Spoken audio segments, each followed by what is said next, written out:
আপনারা দেখছেন একুশে টেলিভিশন।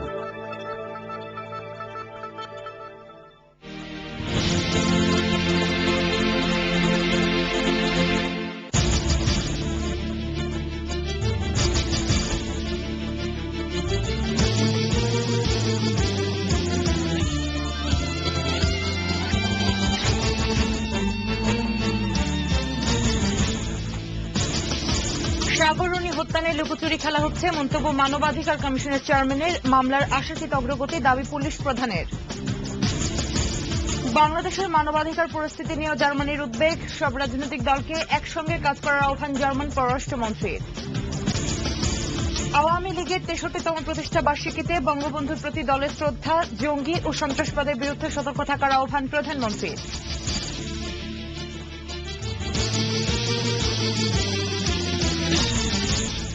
আসসালামু আলাইকুম, পারভিন মিতু প্রত্যেককে আমন্ত্রণ জানাচ্ছি রাত ৯টার ২১ সংবাদে। মিশন গ্রুপ, দেশ গড়ার অংশীদার। সাগররণী হত্যা মামলার অগ্রগতি নিয়ে ক্ষুব্ধ মানবাধিকার কমিশন বলছে, হত্যার পর থেকে পুরো বিষয়টি নিয়ে চলছে লুকোচুরি খেলা।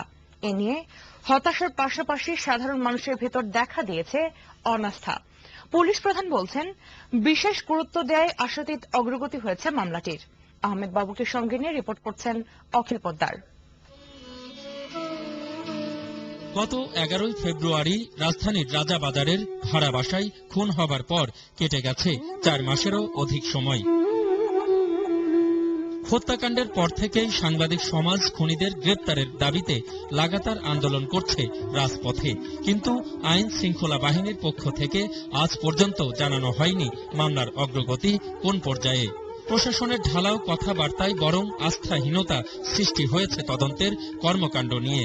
থানা পুলিশ, ডিবির হাত ঘুরে বর্তমানে বিষয়টি দেখভাল করছে rapid action battalion. Dead body উঠানোর পরে যে তথ্যগুলো আমরা পেয়েছি, কিছু পাইনি, বিকজ ডেড বডি দুটা হাইলি কম্পোস্ট ছিল।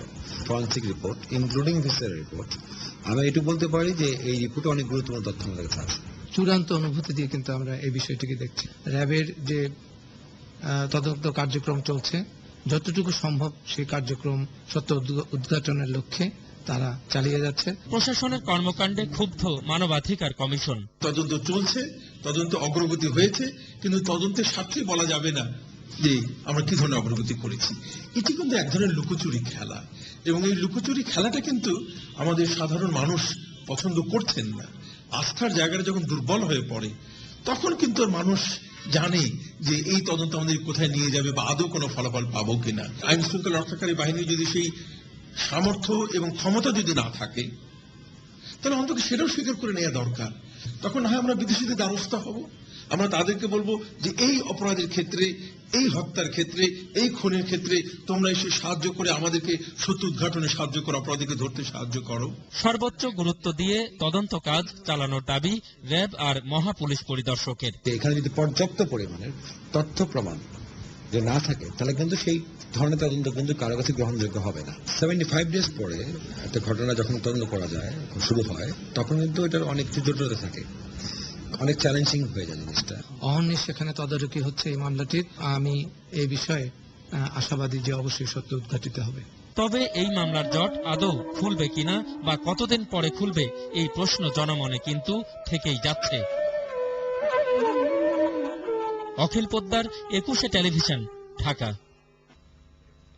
বাংলাদেশের মানবাধিকার পরিস্থিতি নিয়ে উদ্বেগ প্রকাশ করেছে জার্মানি। ঢাকা সফররত জার্মানির পররাষ্ট্রমন্ত্রী গুইডো ওয়েস্টারভেলে প্রেস ব্রিফিং এ তার উদ্বেগের কথা জানান। এছাড়া গণতন্ত্র ও মানবাধিকার সমুন্নত রাখতে রাজনৈতিক দলগুলোকে একসঙ্গে কাজ করার আহ্বান জানান জার্মানির পররাষ্ট্রমন্ত্রী। সুস্মিতা আনোয়ারের সহায়তায় রিপোর্ট করছেন সারোয়ার সুমন। দুদিনের সফরে প্রথমবারের মতো বাংলাদেশ আসেন জার্মানির পররাষ্ট্রমন্ত্রী গুইডো ওয়েস্টারভেলে। বৈঠক করেন পররাষ্ট্রমন্ত্রী ডাক্তার দীপুমণির সঙ্গে। এরপর যৌথ সংবাদ সম্মেলনে কারণ নাম উল্লেখ না করলেও বাংলাদেশের সাম্প্রতিক হত্যাকাণ্ডগুলো নিয়ে উদ্বেগ প্রকাশ করেন ওয়েস্টারভেলে। বলেন, এইসব ঘটনাগুলোর সুষ্ঠু তদন্তের মাধ্যমে দোষীদের অবশ্যই বিচারের আওতায় নিয়ে আসা উচিত।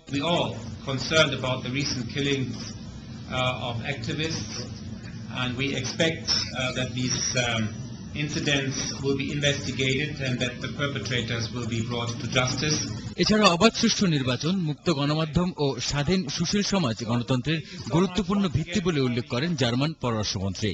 তাই সুপ্রতিষ্ঠিত গণতন্ত্র ও সমুন্নত মানবাধিকারের স্বার্থে সব রাজনৈতিক দলগুলোকে একসঙ্গে কাজ করার আহ্বান জানান তিনি। Free and fair elections, freedom of expression and free press are important pillars of democracy, and we urge all political actors in Bangladesh to work together in order to strengthen democracy, human rights and the rule of law. এদিকে পররাষ্ট্রমন্ত্রী doctor Dipu Moni বলেন, Germany বাংলাদেশের দীর্ঘদিনের পরীক্ষিত বন্ধু।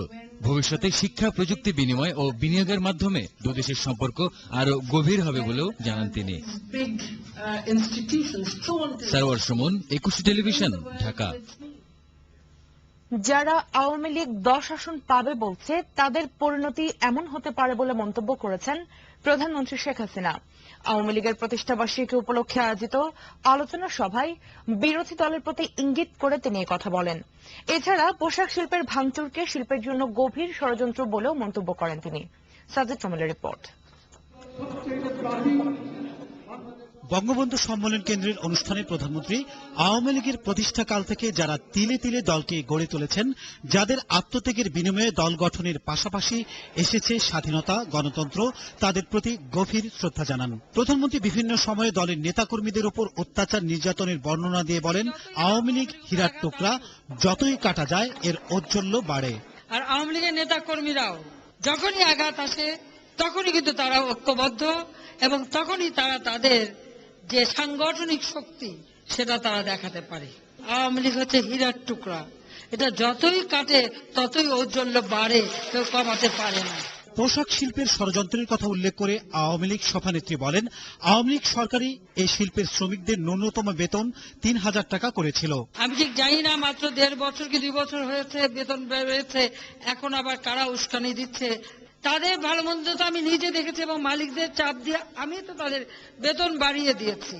তাহলে অন্যের উস্কানিতে কেন তারা রাস্তায় নেমে যে ফ্যাক্টরি তাদেরকে মানে ভাত কাপড়ের ব্যবস্থা করছে সেটাই তারা ভাঙচুর করে নিজেদের সর্বনাশ কেন ডেকে আনছে?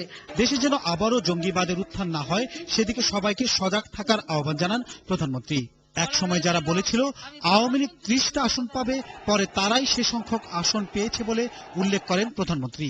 যিনি বলেছিলেন যে 30টার বেশি সিট পাবে না 2008 সালের নির্বাচনে, তারাই 29টা সিট পেয়েছিল। আপনার সাথে এবার বলেছে তারা আওয়ামী লীগ 10টার বেশি সিট পাবে না। তো জানি না আল্লাহর খেলা কি, এটা আবার তাদের ক্ষেত্রে প্রযোজ্য হয়ে যায় কিনা। প্রধানমন্ত্রী বলেন, আওয়ামী লীগ আমলের মতো অবাধ সুষ্ঠু নির্বাচন আগে কেউ করতে পারেনি, পারবেও না। 2008 সালের নির্বাচনে সাজিদ রহমান, একুশে টেলিভিশন, ঢাকা। দেশকে এগিয়ে নিতে নতুন প্রজন্মকে আওয়ামী লীগে যোগ দেওয়ার আহ্বান জানিয়েছেন এলজিআরডি মন্ত্রী, আওয়ামী লীগের সাধারণ সম্পাদক সৈয়দ আশরাফুল ইসলাম। সকালে ধানমন্ডি 32 নম্বরে বঙ্গবন্ধুর প্রতিকৃতিতে শ্রদ্ধা জানানোর পর এই আহ্বান জানান তিনি। এর আগে জাতির জনক বঙ্গবন্ধু শেখ মুজিবুর রহমানের প্রতিকৃতিতে শ্রদ্ধা জানান প্রধানমন্ত্রী ও আওয়ামী লীগের সভাপতি শেখ হাসিনা। এরপর জাতীয় সঙ্গীত পরিবেশন, জাতীয় ও দলীয় পতাকা উত্তোলন করে প্রতিষ্ঠা বার্ষিকীর কর্মসূচি উদ্বোধন করেন প্রধানমন্ত্রী। পরে সৈয়দ আশরাফ সাংবাদিকদের বলেন, স্বাধীনতা সংগ্রাম সহ এদেশের মানুষের অধিকার আদায়ে আওয়ামী লীগ কাজ করছে।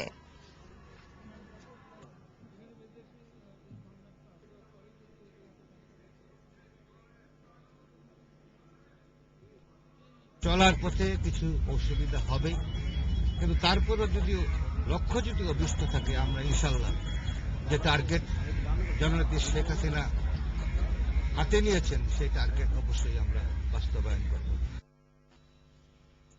বিএনপির ভারপ্রাপ্ত মহাসচিব মির্জা ফখরুল দাবি করেছেন, কোন তৃতীয় শক্তি নয়, 18 দলীয় জোটের কাছেই রাষ্ট্র পরিচালনার ক্ষমতা রাখতে চায় বিএনপি।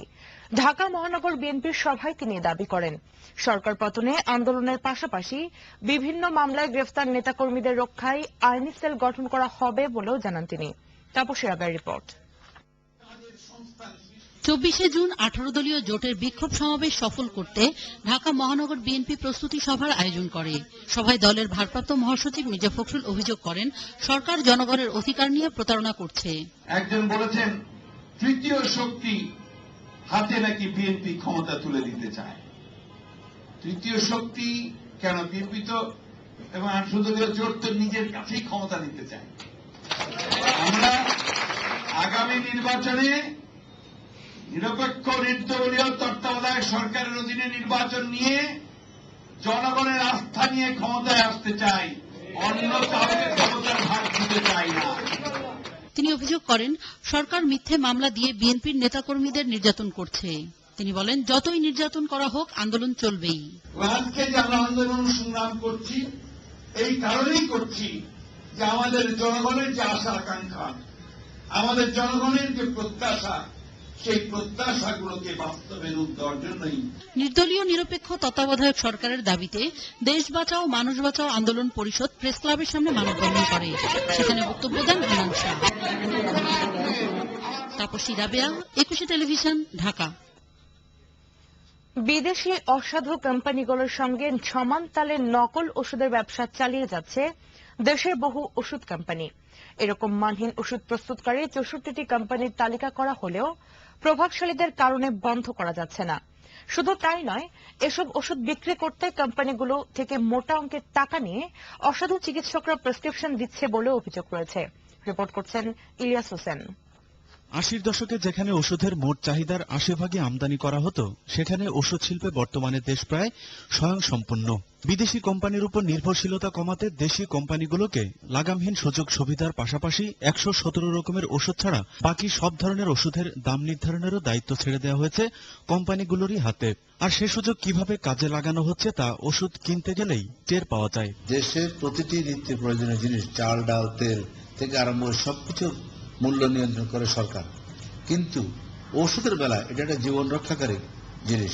ওষুধের বেলায় মূল্য সরকার মাত্র 117 আইটেমের মূল্য নিয়ন্ত্রণ করে, বাকি সব আইটেমের হাজার হাজার আইটেমের মূল্য নির্ধারণ করে ম্যানুফ্যাকচারার। এটা কেন? আমি বলবো ওষুধ প্রশাসন পরিদপ্তরের অবহেলা অথবা কোম্পানি তাকে কোন রকম ম্যানেজ করছে। দেশে বর্তমানে ওষুধ প্রস্তুতকারী প্রতিষ্ঠান রয়েছে 257টি। জনস্বাস্থ্যের সঙ্গে প্রত্যক্ষভাবে জড়িত এই খাতটি জনস্বার্থে কতটা অবদান রাখছে সেটা তাদের কার্যক্রম দেখলেই বোঝা যায়। দেশের নামিদামি কোম্পানিগুলোর মধ্যে গত এক বছরে এসিআই তাদের উৎপাদিত ওষুধের দাম বৃদ্ধি করেছে 27 ভাগ, স্কয়ার বৃদ্ধি করেছে 30 ভাগ, 30 ভাগ বৃদ্ধি করেছে ইনসেপ্টা, আর বেক্সিমকো তাদের ওষুধের দাম বৃদ্ধি করেছে প্রায় 20 ভাগ। এছাড়া সান ও জেনারেল ফার্মাসিউটিক্যালসও ওষুধের দাম বৃদ্ধি করেছে প্রায় 20 ভাগ করে। এসব কোম্পানির মধ্যে 62টি কোম্পানি আবার মানহীন ওষুধ তৈরির অপকর্মে অভিযুক্ত। ডিআর নাম্বার আমরা যেটা বলি, ড্রাগ যে নাম্বারটা থাকে সেই নাম্বার ছাড়া প্রচুর ওষুধ ছাইলাম, কিন্তু আমাদের সীমাবদ্ধতা আছে কেন আমরা আইন হাতে তুলে নিতে পারি না। এটা প্রশাসনেরই দেখার কথা, যার জন্য ডিজি সাহেবের সাথে মিটিং করছি। তার সুফল কিন্তু আমরা এখনো পাইনি। আমাদের এখানে দেখা যায় অনেক ওষুধ কোম্পানি, অনেক রাজনৈতিক নেতাদেরও ওষুধ কোম্পানি আছে, হয়তো বা সেদিক থেকে হয়তো কোনো চাপ থাকতে পারে। 30টা কোম্পানি ওষুধ বাজারে ভালোভাবে বেচাকেনি হচ্ছে, চলছে।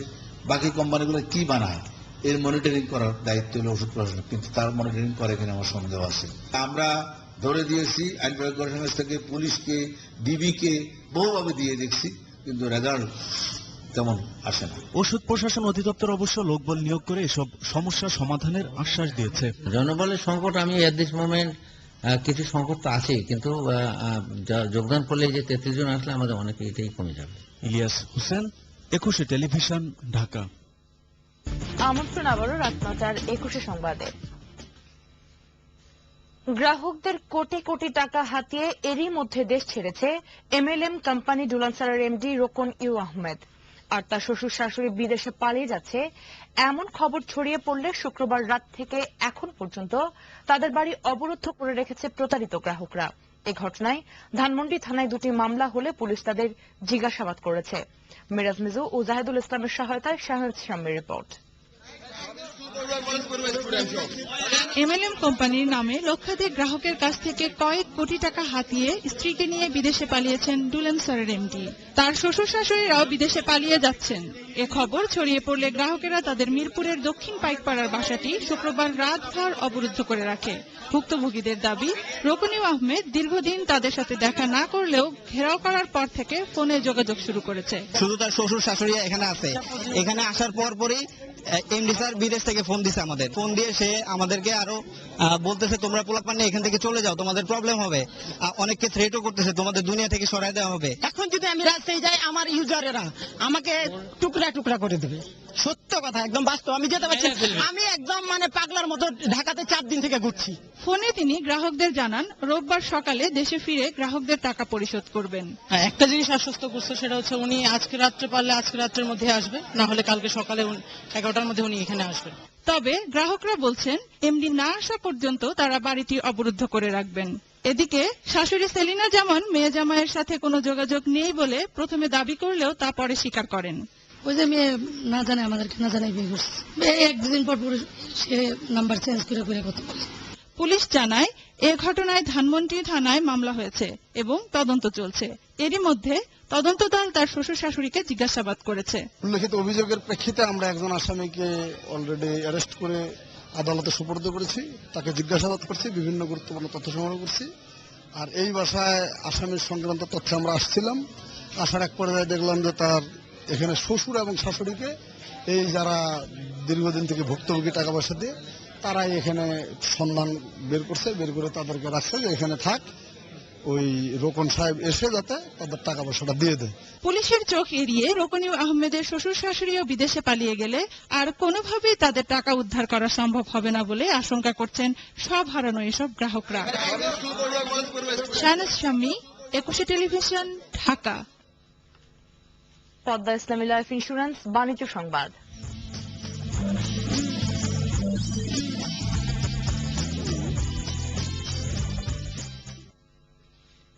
পণ্য রপ্তানির জন্য বাংলাদেশ এখনো পুরোপুরি প্রস্তুত নয় বলে জানালেন বাণিজ্য মন্ত্রী জি.এম. কাদের। সকালে রাজধানীর Dhaka chambers and commerce industries DCCI আয়োজিত পণ্য রপ্তানির সম্ভাবনা নিয়ে সংবাদ সম্মেলনে বাণিজ্য মন্ত্রী একথা বলেন। জি.এম. কাদের আরও বলেন, এর জন্য এখন পর্যাপ্ত দেশে অবকাঠামো গড়ে ওঠেনি আন্তর্জাতিক মানের সমুদ্র বন্দর। এ সময় কর কমিশনের চেয়ারম্যান ডক্টর মোহাম্মদ মুজিবুর রহমান বলেন, এ সমস্যা দূর করতে চট্টগ্রাম বন্দরের আরও উন্নয়ন করা হবে। মডার্ন ডায়াগনস্টিক সেন্টার আন্তর্জাতিক সংবাদ।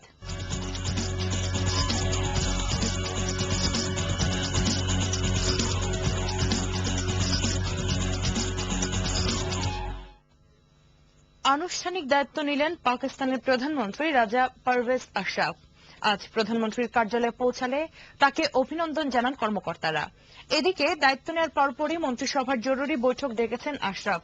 এতে সংশ্লিষ্ট কমিটির উচ্চ পর্যায়ের কর্মকর্তারা উপস্থিত থাকবেন। বৈঠকে চলমান বিদ্যুৎ সমস্যা নিয়ে আলোচনা করার কথা রয়েছে। এছাড়া পিপলস পার্টির সিনিয়র সদস্য এবং নতুন দায়িত্বপ্রাপ্ত মন্ত্রীদের সঙ্গে মতবিনিময় করেন প্রধানমন্ত্রী আশরাফ। অন্যদিকে সারিয়া আবে বন্দুকধারী গুলিতে নিহত হয়েছে 8 জন, আহত হয়েছে আরও 2 জন। হামলার দায় কেউ স্বীকার করেনি। খেলার খবর। এশিয়ান যুব ক্রিকেটে সৌম্য সরকারের ডাবল সেঞ্চুরি আর হায়দারের 9 উইকেটে কাতার অনূর্ধ্ব-19 দলকে 328 রানের বিশাল ব্যবধানে হারিয়েছে বাংলাদেশ অনূর্ধ্ব-19 দল। কুয়ালালামপুরে ব্যাট করতে নেমে অপেক্ষাকৃত দুর্বল কাতারের বোলারদের দিশেহারা করে তোলেন নবীন সৌম্য সরকার। আসিফকে নিয়ে গড়েন 250 রানের জুটি। পরে নির্ধারিত ওভারে 7 উইকেট হারিয়ে 363 রানের বিশাল স্কোর পায় বাংলাদেশ। 27টি 4 আর 8 ছক্কায় সৌম্য করেন 209 রান। জবাবে হায়দারের বোলিং তোপে মাত্র 11.4 ওভারে 35 রান তুলেই অল আউট হয়ে যায় কাতার। হায়দার একাই নেন 9 উইকেট। সৌম্য ও হায়দার দুজনে হয়েছেন ম্যাচ সেরা। শেষ করছি রাত 9টার 21 সংবাদ। তবে যাবার আগে শিরোনামগুলো আরো একবার। সাগররণী হত্যায় লুকোচুরি খেলা হচ্ছে মন্তব্য মানবাধিকার কমিশনের চেয়ারম্যান। মামলার অগ্রগতি হয়েছে দাবি পুলিশ প্রধানের। বাংলাদেশের মানবাধিকার পরিস্থিতি নিয়ে জার্মানির উদ্বেগ। সব রাজনৈতিক দলকে একসঙ্গে কাজ করার আহ্বান জার্মান পররাষ্ট্রমন্ত্রী। আওয়ামী লীগের 65তম প্রতিষ্ঠা বার্ষিকীতে বঙ্গবন্ধুর প্রতি দলের শ্রদ্ধা। জঙ্গি ও সন্ত্রাসবাদের বিরুদ্ধে সতর্ক থাকার আহ্বান প্রধানমন্ত্রীর। দর্শক, 21 টেলিভিশনের সর্বশেষ খবর জানতে যে কোনো মোবাইল থেকে ডায়াল করুন 20 নম্বরে আর লগ ইন করুন 21tv.com এই ওয়েবসাইটে। এছাড়া 21 যে কোনো অনুষ্ঠান সরাসরি দেখা যাচ্ছে Facebook/21tv লাইভ এবং Twitter/21tvbd এই ওয়েবসাইটে। পরের সংবাদ রাত 11টায় দেখার আমন্ত্রণ রইল। 21-এর সাথে থাকুন।